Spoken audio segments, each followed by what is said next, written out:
Bonjour à tous, nous sommes fin janvier et on va réaliser un nouveau semis. Alors semis un petit peu particulier car il s'agit des patates douces. Donc ça va faire la deuxième année que je vais tenter l'expérience des patates douces. L'année dernière, pour ceux qui s'en rappellent, j'avais commencé, alors je ne sais plus vraiment la date, peut-être aussi en janvier, mais j'avais eu l'idée comme ça un matin de faire germer des patates douces, et comme bien souvent quand j'ai une idée, j'essaye de la réaliser la plus rapidement possible. Du coup j'avais récupéré des patates douces, je crois que c'était en supermarché, et je m'étais dit, pof, on va les mettre dans la terre ou dans l'eau, et j'aurai le temps de repiquer ça en pleine terre avant les beaux jours, c'est-à-dire vers fin mai. Malheureusement, c'est qu'elles n'ont germé que en mai, ces patates douces. Donc certaines ont pourri, et d'autres ont mis donc très longtemps à germer. Et j'ai donc fini par planter carrément la patate douce avec 2-3 germes qui poussaient donc la patate douce directement en pleine terre. Ensuite, il y a eu la canicule, et j'avoue que c'est pas la partie de mon jardin que j'ai arrosé le plus. Or, la patate douce a quand même besoin d'assez d'humidité, c'est-à-dire que la canicule pour elle, c'est pas la bienvenue. Bref, l'année dernière, on va dire tout faux. Alors, pourquoi ça n'avait pas germé? Tout simplement parce que les patates douces, dans les magasins, ont de l'anti-germe. Et oui, bah ça, j'y avais pas pensé. C'est-à-dire, je me suis pas fait avoir. J'ai été voir ma petite maraîchère que l'on voit tous les samedis sur le marché, qui vend ses propres patates douces sans anti-germe. Et je peux vous dire, quand on trouve une maraîchère comme ça, on la quitte plus. Donc, patate douce, comment ça se fait? Donc, déjà, il faut une patate douce sans anti-germe. Il y a plusieurs méthodes que l'on va faire pour pouvoir faire germer cette patate douce. Soit on la met dans un verre d'eau, prêt enfoncé comme ça. Alors ça c'est pour les petites patates douces. Moi je vais essayer en la coupant, mais je ne sais pas si ça va fonctionner, mais on va essayer aussi. Donc dans un petit verre d'eau, et on la laisse toujours donc avec un petit bout dans l'eau, et ça va finir par faire des germes. On peut également la couper en 4 ou en 5, toujours avec la peau, et la planter à moitié dans du terreau, et toujours garder le terreau humide. Et j'ai vu une dernière méthode, c'est la mettre à 100% dans la terre, bien recouverte, et il paraît que ça marche pas trop mal aussi. Donc nous allons réaliser les 3 façons de la faire germer. Donc ça c'est généralement au mois de janvier, et il va se passer donc tout fin janvier, tout février, tout mars, et là on va voir des germes, donc qui vont commencer à pousser de partout. Alors dans une patate douce comme ça, il pourrait y en avoir, je sais pas, 5 ou 6. Ces germes-là, vers fin mars, mi-avril, on va les couper et les mettre soit dans l'eau pour qu'ils fassent des racines, soit directement dans une terre assez humide, dans un petit godet. Je pense que c'est plutôt cette méthode qu'on fera en avril. Mais si tout se passe bien, je ferai une nouvelle vidéo. Ensuite, donc dans ce petit godet, ça germe, et aux alentours de début juin, on la repique en pleine terre. Alors, comme je vous disais, la patate douce a besoin d'un milieu assez humide. Pendant la partie dans laquelle va se trouver cette patate douce, je ne compte pas faire des arrosages réguliers. Donc, cette année, mes pommes de terre et mes patates douces, de ce côté-là, pour voir ce que ça va faire, je vais les planter sous bâche. Et on verra bien le résultat. L'année dernière, dans un second jardin que je m'occupe, j'avais semé pas mal de pommes de terre sous bâche et des courges, et sans aucun arrosage à part les 2 ou 3 pluies, j'ai eu énormément de bons résultats. Donc cette année, les pommes de terre et les patates douces seront mises sous bâche et on verra le résultat. Et ça aussi, je ferai une jolie vidéo. Allez, c'est parti, on va voir donc les 3 méthodes pour faire germer une patate douce. Parti. Donc je vais les semer dans ces petites barquettes que je trouve assez utiles. En plus, ça me permet de les recycler. C'est les barquettes où j'achète mes kiwis. Donc c'est du plastique, mais bon. Du coup, ça leur fait une deuxième vie. Et ce qui est pas mal, c'est qu'il y a déjà 2 trous. Ce qui me permet que si j'arrose trop, l'eau tombe dans les soucoupes. Et ça, c'est très intéressant. Et puis, comme je vous disais, je le recycle. Alors, Donc, j'ai mis mon terreau. On va prendre les petites patates douces. Donc, une que j'ai déjà coupée. Et on va commencer. Donc, enterrer comme ça. Et celle-ci, enterrer comme ça, tout simplement. Et on va rajouter du terreau. Donc là, on va les enterrer à moitié.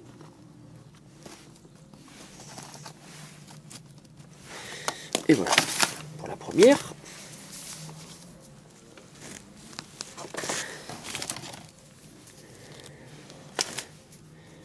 Ici, elle commence un peu à pourrir celle-là. On va bien voir ce que ça va faire.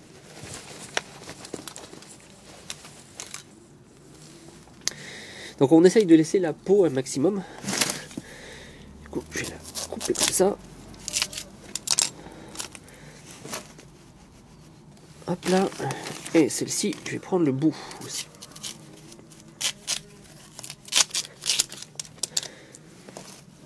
Voilà.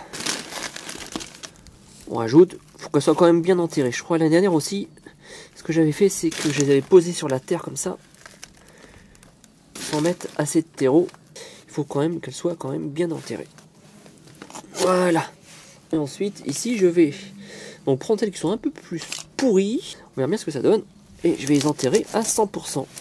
Donc j'avais celle-ci qui était un peu pourrie. Et j'avais vu aussi ce côté-là.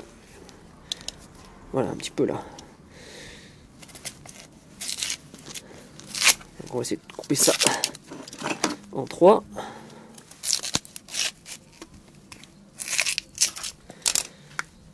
Voilà.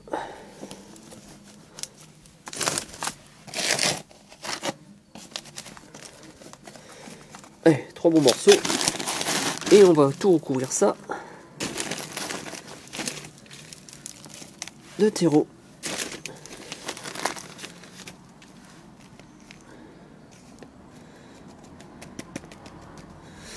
Voilà, deuxième méthode.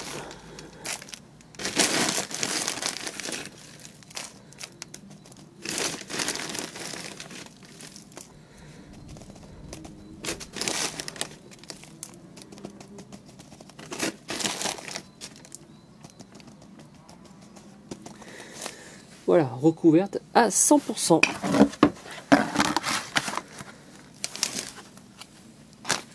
Et la dernière méthode avec de l'eau, on va prendre 2 pots, alors 2 pots de compote. Donc vu les poubelles, oui, je fais toujours les poubelles, j'ai toujours pas changé, donc tout ce qui m'intéresse dans les poubelles, je récupère quand j'en ai besoin. Donc 2 pots de compote, et on va faire tremper celle-ci. Alors ce qui est bien, c'est si on peut trouver des petites, les faire tremper de cette méthode-là. Voilà, c'est pas mal ça. Mais bon, là comme elles sont un peu grosses, je vais me débrouiller pour que ça rentre. Donc on va faire tremper le bout. Donc, je vais faire comme ça.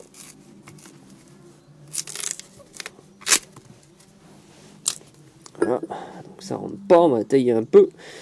Et puis ça va rentrer tout seul.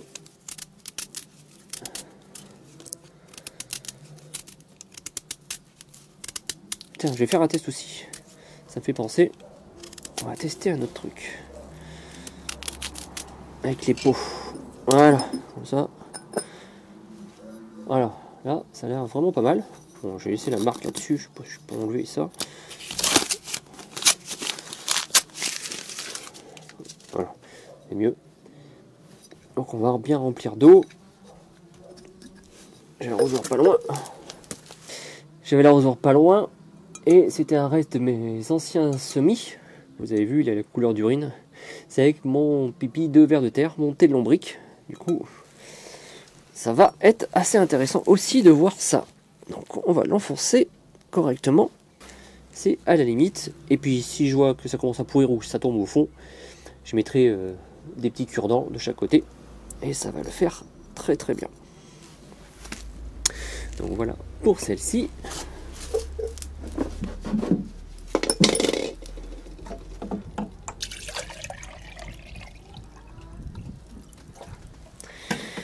Et je vais faire la seconde. Alors je vais prendre un peu plus grand.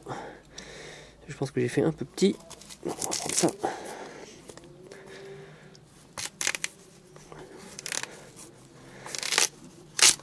Voilà.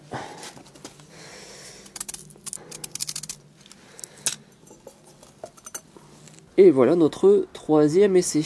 Donc là aussi, ouais, j'enlèverai l'étiquette plus tard. Et voilà. Et je vais faire donc un nouvel essai. Là, ça vient me trotter dans la tête, comme quoi j'ai des idées qui tombent, on sait jamais comment. Je vais essayer de replanter ces épluchures. Là, on va dire, entre guillemets, qu'on gaspille des patates douces qu'on ne pourra pas manger, qu'on ne pourra pas consommer. Bon, c'est pour la bonne cause. Mais, effectivement, si on fait une épluchure, bon, assez épaisse, hein, assez grossière, est-ce que ça pourrait pas germer? Pourquoi pas? Je vais remplir des godets de terreau et on va faire le test. Donc voilà, j'ai été récupérer des godets. J'ai remis du terreau à l'intérieur. Et on va tester. Hein. Donc, qui ne teste rien ne peut pas trouver de solution. Et pourquoi pas. Donc, godet. Et on va planter ça. Bon. Je vais en enterrer quelques-unes.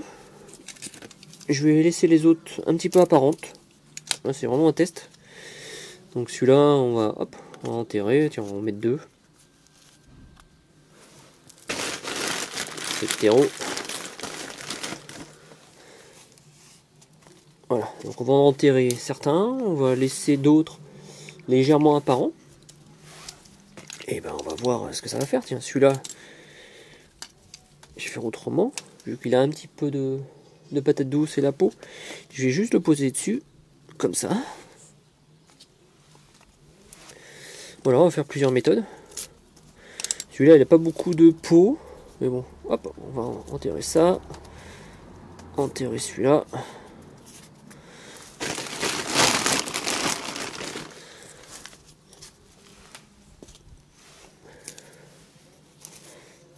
Plusieurs méthodes, un peu dans tous les sens.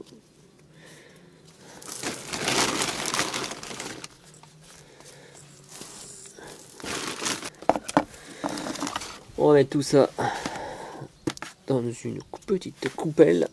Et ça fera donc 4 tests. C'est pas 3 que j'ai fait, c'est 4. Voilà, avec un dernier auquel j'avais pas pensé. Voilà, donc je répète. Donc le test que j'avais pas pensé, ce sont avec les épluchures. Alors épluchures un peu épaisses, mais pourquoi pas. Le test avec de l'eau et nos patates douces par-dessus.